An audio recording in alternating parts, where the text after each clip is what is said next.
مشكلة اللي ظهرت اللي هو تغيير المواد الجديد اللي حصل في الثانوية العامة والإعدادية، والألوان اللي هي المفروض في الابتدائي. تعالوا نقول ليه ولا إزاي نفهم الموضوع ده. مادة اللغة الفرنسية مادة مهمة جدا ولا لأ؟ اللغة الأجنبية التانية اللي هي الألمانية مهمة ولا لأ؟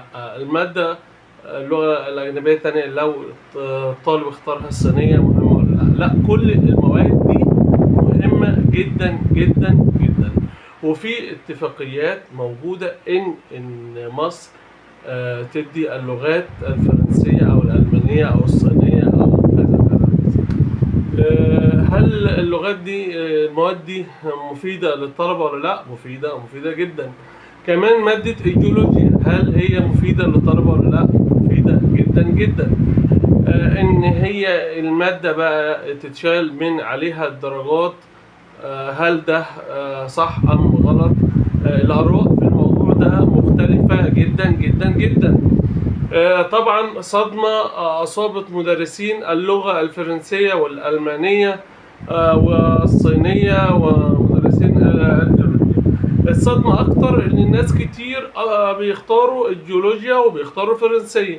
الألمانية بيختاروها قليل، ومع إن الناس دلوقتي كلها وأغلب الناس في مصر اتجهوا إنه يدرسوا ألماني عشان السفر لألمانيا بقى مفتوح بطريقة سهلة جدا. والواحد يعني أنا نفسي بذاكر ألماني وعملت فيه مجهود كبير، ولسه إن شاء الله بنكمل. المواد دي الطالب الثانوية العامة بيجيب فيها درجات وبيعلي المجموع بتاعه، فليه هيتلغي المجموع؟ ده هيأثر على الطلاب وهيأثر على التنسيق.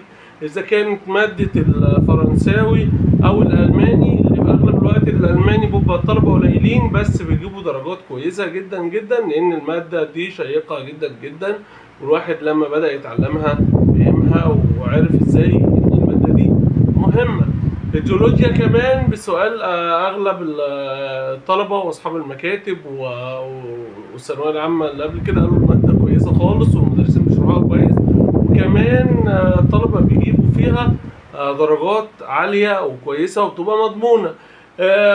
لما المواد دي بقى ما تضافش للمجموع، مستقبل المدرسين اللي هم بيدوا المواد دي برضو في مشكلة، زي مدرسين الاقتصاد والإحصاء اللي هم مستقبلهم اتأثر جدا جدا، وفي ناس مش حصلهم مشاكل عائلية وحصل طلاق وانفصال، وفي أكتر من المدرسين دي وفي مدرسين كتير.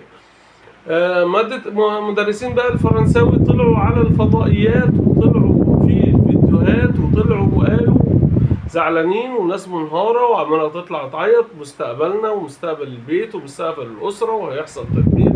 هو ليه الحاجات دي كلها؟ ما الدنيا ماشية والدنيا كويسة والناس احنا نفكر ازاي نمنع الغش. انت مش هتقلل الدروس الخصوصية ولا حاجة ولا العبء على الناس، كده كده الناس هتاخد دروس في الفرنساوي، وممكن ياخدوا لو ما خدوش فرنساوي يروحوا ياخدوا في الانجليزي عنده 2 مدرسين، يبقى هو دفع الدبل. او العربي ياخدوا عنده 2 مدرسين، والعربي كمان هتلاقيه بياخد المادة عند مدرس والنحو عند مدرس، وممكن ياخد الادب عند مدرس. ليه؟ ان العربي بقى من 80 درجة من 380. لا ده نسبة كبيرة جدا جدا اللي تتاخد للغة العربية. وطبعا اللغة العربية اللغة الأم وكلنا طبعا مهتمين بيها، بس قليل جدا اللي بيجيب درجة فوق 75 من 80 في اللغة العربية، اللي هيجيب 75 من 80 في اللغة العربية، وقليل جدا اللي كان بيجيب نهايات في اللغة العربية. لكن في نهايات في الفرنساوي، في نهايات في الجيولوجيا، في نهايات في الألماني، وده الطلبة كانوا بيجيبوها. انتوا بقى دلوقتي هيتمنع عن المواد دي انها تتضاف. طبعا كل ده منظور ان مستوى التعليم هيتظبط.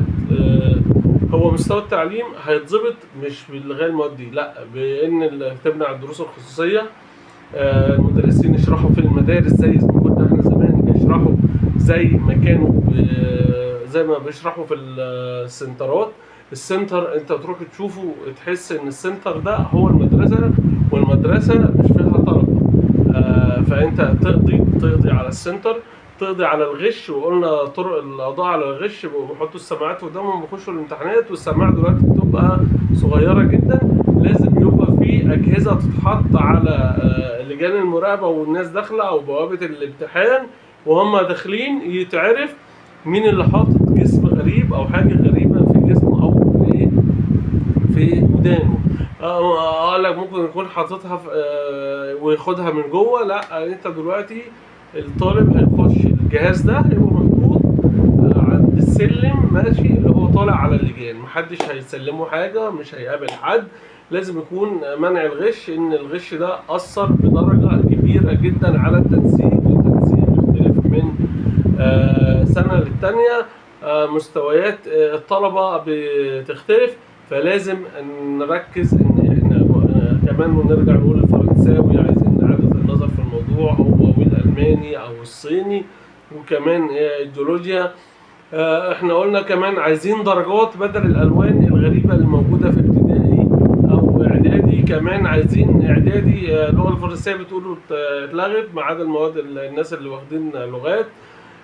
طبعا دلوقتي الطلبه بادئين دروس اعدادي فرنساوي، لسه ما بطلوش عشان مش عارفين القرار هيتوافق عليه ولا مش ولا هيترفض. هل مجلس الشعب هيوافق ولا مش هيوافق؟ يا ريت يكون رفقا الطلاب بيعانوا، الطلاب في ستريس من ساعه الموضوع ده. انت لو قللت المواد زي ما حضرتك بتقول، في ستريس جامد جدا على الطلبه. ازاي هيذاكروا؟ ازاي هيجيبوا 80 في اللغه العربيه؟ الموضوع ده عادي. الفرنساوي المواد دي يتحط لهم درجات وتبقى ماشيه الدنيا ماشيه، مفيش مشكله. وده هيبقى نتائج، وهيجيب نتائج كويسه للطلبه. وكمان مش هيأثر على المدرسين اللي هم حالتهم النفسيه دلوقتي سيئه جدا، هي وعوائلهم وعوائلهم كل بيوتهم وولادهم. كمان ان المدارس، هل المدارس دلوقتي مستوعبه انت المدرس الفرنساوي؟ هل هيبقى هو مهتم ان هو يدي الحصه زي زمان اللي هي غير مضافه؟ طبعا انت ما بتبص على المواد الغير مضافه للمجموع دي مهمله بطريقه جامده جدا جدا جدا في المدارس. انت بقى بتلغي الفرنساوي والجيولوجيا والالماني وكده، يبقى انت كمان بتخلي المدرسين دول مهمشين ودورهم وحش ودورهم مش موجود. وطبعا الخريجين محدش بقى هيروح ياخد تربيه ولا اداب فرنساوي، ما انت الماده بقت غير مفيده، او مفيش تحظى باي اهتمام من التربيه والتعليم. فحتى دلوقتي حتى الكليات اللي فيها المواد دي والتخصصات دي محدش هيهتم بيها، ولا حد هيدخلها، ولا حد هيفكر بيها. يا ريت الناس كلها بتفكر ان تدخل لغات جديده وتدخل اقسام جديده. يعني الصيني لو اتدرس هيفرق كتير جدا ان المصريين يتعلموا الصيني، وممكن يسافروا الصين ويعملوا فرق جدا في التجاره والصناعه ويفيدوا البلد. لو المصريين اتعلموا الماني كويس جدا جدا وراحوا المانيا واستفادوا وجابوا الثقافات اللي هناك، او الفرنسي وراحوا واستفادوا كتير جديد وجابوا الافكار اللي هناك وعمموها هنا، هتفرق كتير جدا.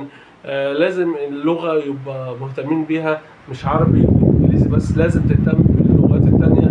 الصيني يا ريت يبقى في مدرسين صيني، يبقى في مدرسين صيني ومدرسين الماني. انت مش هتلاقي مدرسين الماني كتير موجودين في المدارس. ازاي انت كمان كنت عايز فرنساوي منزل اعدادي وانت مش هتلاقي، ولا هيكون عندك مدرسين فرنساوي يغطوا اعدادي ويغطوا ثانوي؟ فيا ريت نفكر في الموضوع ده تاني، ونشوف هل مجلس الشعب هيوافق ولا لا. مش عايزين نقضي على التعليم، ومش عايزين نقضي على المدرسين الفرنساوي والالماني او الصيني. انا بتهيالي مفيش مدرسين صيني كتير، بس في الماني بنسب كويسه، وفي فرنساوي بنسب كبيره جدا جدا.